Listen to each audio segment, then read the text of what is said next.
अच्छा कर्पूर गौरम गाते हो और कपूर में आग लगाते हो, इसका क्या मतलब है? आपको मालूम हो तो बता दो। जी जी हो, बताओ। तो क्या महाराज जी भोलेनाथ जी का वे कर्पूर गौरम करणाम तारम संसार सारम भुजगेन जन्म, ये शिव जी का है। तो कपूर में आग क्यों लगाई? तो क्या कपूर जैसी तो भगवान शंकर, इसलिए कपूर, तो मतलब शंकर जी में आग लगा रहे।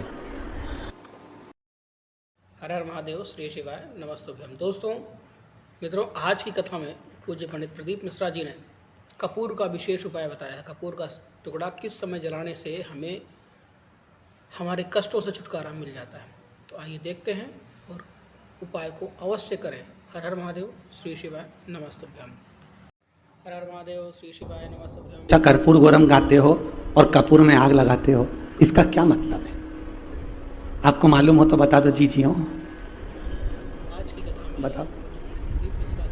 तो क्या महाराज जी भोलेनाथ जी का वे कर्पूर गौरम करणाम तारम संसार सारम भुजगेन जन्म, ये शिव जी का है। तो कपूर में आग क्यों लगाई? तो क्या कपूर जैसी तो भगवान शंकर, इसलिए कपूर, तो मतलब शंकर जी में आग लगा। कई लोग भगवान शंकर के उस शिवलिंग में गणेश जी को अलग पूजन करने जाते हैं। जाते नहीं जाते? गणेश जी का है, हमने देखा यही गुमस्ता नगर के शंकर मंदिर में शंकर जी बने शिवलिंग और जलाधारी बनी है, चरण बने जहां से पानी बह रहा है, सामने गणेश जी, पार्वती जी, सब बेटे, कार्तिक के सब बेटे, माता इनके 5 लोटा चलाए तो उनके भी चढ़ाया, गणेश जी के, देवी जी के, सबके। पर शिव महापुराण कर रही है, जहां शंकर का शिवलिंग है वहां ना गणेश की जरूरत है, ना पार्वती की जरूरत है, ना कार्तिकेय की जरूरत है। क्यों? क्योंकि जहां शंकर भगवान का शिवलिंग रखा होता है वो पार्वती जी की गोद है, जो गोल भाग है पार्वती की गोद, जहां से पानी बहता है उसका राइट चरण भगवान गणेश जी का स्थान है, लेफ्ट चरण कार्तिकेय का स्थान है, बीच में जो लाइन है वो भगवान शंकर की बेटी अशोक सुंदरी है और शंकर जी स्वयं वहां पर विराजमान है। पूरा परिवार जब शंकर जी के शिवलिंग पर विराजमान है तो फिर अलग से गणेश पूजन करने क्यों जाए? पर लोगों को पसंद आता है, अलग से गणेश जी पूजिए आओ, अलग से देवी जी को पूजन करो। अरे शंकर का पूरा परिवार शिव के स्थान पर विराजमान है और इस उपाय को करना है, तो फिर क्यों जाए? और सुनिए। अच्छा लगेगा? आपके यहां कोई पत्रिका दे शादी की, आपका पति का नाम लिखा, दादाजी का नाम लिखा, पिताजी का, अगर पिताजी जीवित है तो उनका नाम, उसके बाद उनके बेटे का नाम लिख दिया, ठीक है। अब बेटे के बाद कोई तुमसे, तो तुम्हारा भी नाम लिखे, तुम्हारे लड़के का भी लिखे, फिर लड़की का भी लिखे, पोते का भी लिखे, सबका लिखे, अच्छा लगेगा? नहीं। एक अगर नारायण का स्मरण हो गया तो मां लक्ष्मी उनके चरण में है, लक्ष्मी की पूजन अलग से नहीं चाहिए। उन्नति की ओर अग्रसर हो। कर्पूर गौरम करुणावतारम। वो तो ये लक्ष्मी जी के 2 भाई बड़े बुरे हैं, बाकी के सब अच्छे हैं, हृदयारविंदे यही दिन भर आग लगाते रहते हैं। हर हर महादेव, भगवान विष्णु के दोनों साले बेकार। हर हर महादेव, श्री शिवाय, नमस्तुभ्यम। और जिस जिस घर में बहनें अपने भाइयों की सुनती है उस घर का उपाय आज की कथा में पूज्य पंडित प्रदीप मिश्रा जी कपूर का ये लक्ष्मी जो कर्जे में पड़ी है ना, कैसे करें? लक्ष्मी ये कर्जे में जो दिख रही है, आज तक कर्जा नहीं चुका वो तिरुपति का, मेरे नारायण का, आज भी कुबेर कर्जा लेने को तैयार बैठा रहता है। ये कर्जे में लक्ष्मी ने डाला है, आज भी कर्जा चुका रहे। केवल माता लक्ष्मी के दोनों भाई दाता और विधाता ये दोनों ऐसे थे कि इनका एक ही काम था, जीजी ये ले ले, जीजी होती है तो सभी तेरे पति के पास में जा, अनबले 2 तोला की चूड़ी और जा। बस ये लक्ष्मी के ये दोनों भाई थे ना, जो दाता विधाता, ये बड़े अबले थे। इस उपाय मेरा तो महिला, करना है महादेव के मंदिर। एक व्यक्ति से पूछा कर्पूर गौरम गाते हो और कपूर में आग लगाते हो, इसका क्या मतलब है? आपको मालूम हो तो बता दो। जी जी हो, प्रतिष्ठा, प्राण प्रतिष्ठा नहीं होती है, बताओ। इस कारण से हमें तो क्या महाराज जी भोलेनाथ जी का वे कर्पूर गौरम करणाम तारम संसार सारम भुजगेन जन्म, ये शिव जी का है। तो कपूर में आग क्यों लगाई? तो क्या कपूर जैसी तो भगवान शंकर, इसलिए कपूर, तो मतलब शंकर जी में आग लगा रहे। अपने आसपास के घर क्यों लगाई? मंदिर में जाना है। पूरी जिंदगी कपूर में आग लगाते लगाते बीत गई, तो कपूर में आग क्यों लगाई जाती है? शिव महापुराण में लिखा, भगवान राम ने जब अश्वमेध यज्ञ किया, उसके पहले देवताओं ने जब यज्ञ किया, अश्वमेध यज्ञ का जो अश्व था वो अश्व को कहां भेजा जाए, ये अश्व के चक्कर में फिर लड़ाई होगी। भगवान वशिष्ठ बाबा ने कहा इस अश्व को कपूर का रूप देता हूं और कपूर के रूप में अग्नि में इसको समाहित कर देता हूं। भगवान राम ने वशिष्ठ बाबा से कहा आप बताओ ये कपूर अग्नि में डालोगे इसका क्या फल होगा? भगवान वशिष्ठ जी ने कहा आज मैंने अश्वमेध यज्ञ के अश्व को कपूर बनाकर अग्नि में डाला है, इसलिए जिसके यहाँ आरती के बाद में कपूर जलाया जाएगा उसको 1 अश्वमेध यज्ञ का पुण्य फल तुरंत मिल जाएगा। वो अश्वमेध यज्ञ का फल पाने के लिए कपूर लगाया जाता है। और वो एक क्षण के लिए लगाया जाता है। जब तक कपूर जले तब तक थाली को नीचे नहीं रखा जाता, ये नियम है। उपाय आज की कथा में पर आज के ज़माने में तो आरती चालू हो जब से कपूर लगा के बैठ जाओ, क्योंकि हवा इतनी चल रही है, कब बुझ जाए। गलत है, ये शास्त्र विधान के विरुद्ध है, कपूर के उपाय को उसकी कोई विशेषता। हमारी सभी मनोकामनाएं पूर्ण हो जाए और हमारे आज जो कष्ट हैं उन सभी जलंधर को मारना है तो शिव जी बोले सातित्व दिखाइए, सातित्व दिखाने के लिए नारायण को भेजा जाए। नारायण से विनती यमुना जी ने करी, आप कृपा करिए। सबसे पहले आपको इस वीडियो को ध्यान से देखना है, उसके पश्चात इस उपाय ये दो बहन की आपस में, ये दो बहनों की कभी नहीं बनी। एक दो बहन का जोड़ा ऐसा है जो गड़बड़ है। एक माता पार्वती और उनकी बड़ी बहन जम के बोलो गंगा, उपाय को आप और दूसरी यमुना और उनकी छोटी बहन ताप्ती। क्योंकि क्या नाम था? ताप्ती। ये दोनों की कभी नहीं बनी। लिंग होते हैं उनसे गंगा ने, पार्वती और गंगा के बीच में विवाद हुआ, आपको कथा में सुनाया। ताप्ती और यमुना के बीच में भी विवाद हुआ। एक दिन यमुना जी का नियम था कि जिस समय यमुना के घाट पर भगवान रास करेंगे उस समय पर यमुना ठाकुर जी के श्री विग्रह पर आए हुए पसीने को पोंछ निकली जाएगी। पर आज यमुना का रूप रखकर ताप्ती चली गई मंदिर में जाना है। और ताप्ती ने जाकर भगवान के श्री विग्रह के पसीने को पोंछ दिया। तब यमुना जी आकर देखी तो मेरी छोटी बहन यहाँ खड़ी थी। छोटी बहन को देखकर तुरंत यमुना जी को गुस्सा आया। यमुना जी वहां से चली गई। जाकर यमुना महारानी ने ताप्ती से विनती करी, ताप्ती तूने ऐसा क्यों किया? ताप्ती कहती है मैं कृष्ण को अपना बनाना चाहती हूँ। जानकर माता यमुना ने क्रोध में आकर ताप्ती को श्राप दे दिया। ताप्ती मैं तुझे श्रापित देती हूँ, हे ताप्ती, दुनिया की किसी नदी में अगर अस्थियां विसर्जित होगी उनको गलने में 44 दिन लगेंगे, पर ताप्ती तेरे जल में अगर अस्थियां आएंगी तो तू तुरंत भक्षित करेगी, उसको तुरंत समाप्त करेगी। आज भी ताप्ती नदी में किसी अस्थियों को डाला जाता है तो मात्र 1.5 घंटे के अंदर वो अस्थियां जल के राख हो जाती है और पानी में बह जाती है।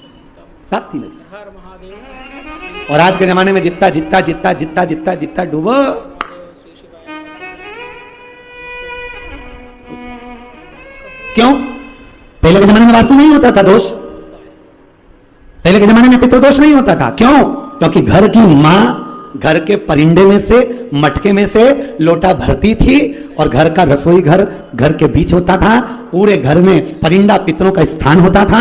वहां से पानी भरकर पूरे घर में से निकलकर शंकर जी को चढ़ाने जाती थी। तो उसी लोटे में परिंदे का पानी जाता था तो पितृदोष, और घर में से निकल के जाती थी तो वास्तु दोष, दोनों शंकर को समर्पित हो जाते थे। इसलिए दोनों दोष घर में नहीं होते। आज के जमाने में मंदिर का ही लोटा, मंदिर का ही पानी और मंदिर का ही शंकर।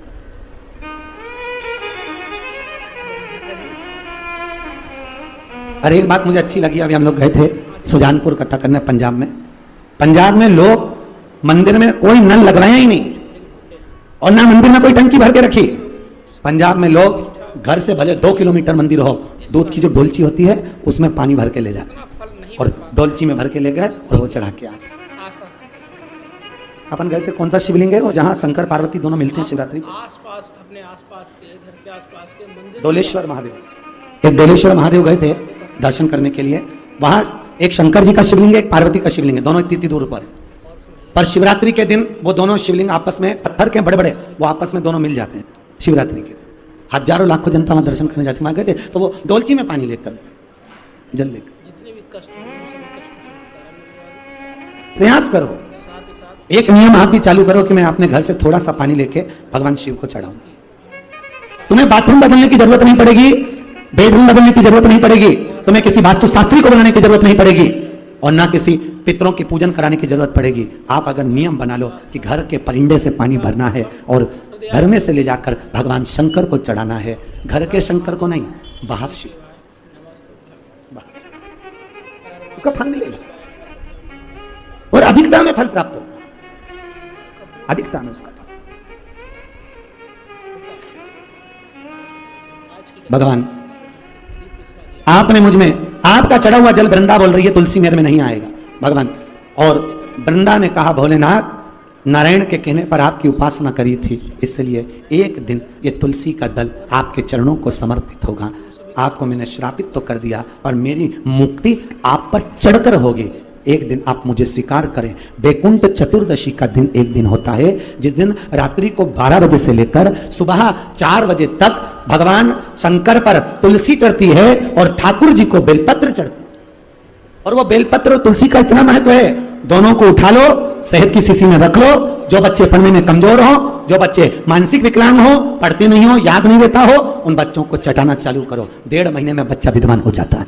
वो शहद और तुलसी कितनी महत्वता वैकुंठ चतुर्दशी की, चर्चा नहीं होती है, जिस कारण से हमें बहुत सहज नहीं है। उतना फल नहीं मिल पाता है। वैकुंठ चतुर्दशी के दिन हरिहर का मिलन, हरिहर क्या करना है आपको? आस एक दिवस अपने आसपास के घर के आसपास के मंदिर में जाना है समय आया। और इस उपाय एक शंखचूर्ण नाम का राक्षस असुर, जिसका विवाह तुलसी के साथ हुआ। इस उपाय को तुलसी, ये वो तुलसी नहीं है, ये तुलसी स्त्री का नाम है, नारी का नाम। इस उपाय एक तुलसी नाम की कन्या के साथ में शंखचूर्ण का विवाह हुआ।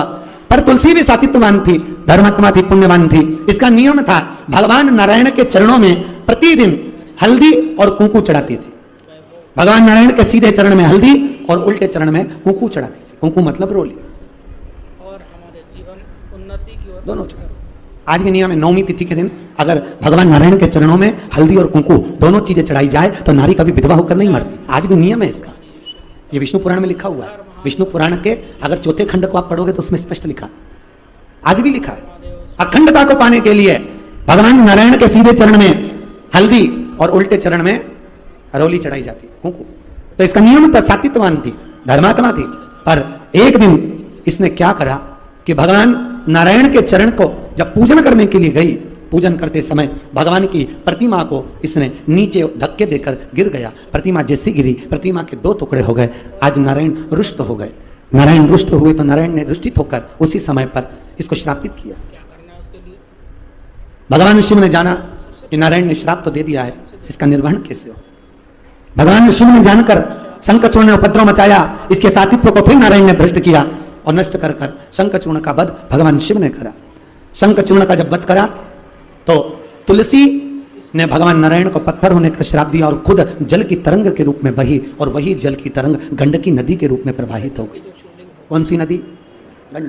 गंडकी ने श्राप दिया भगवान शंकर को, भोलेनाथ आपके द्वारा मेरा पति मारा गया है, इसलिए मेरा जल आप पर नहीं चढ़ेगा।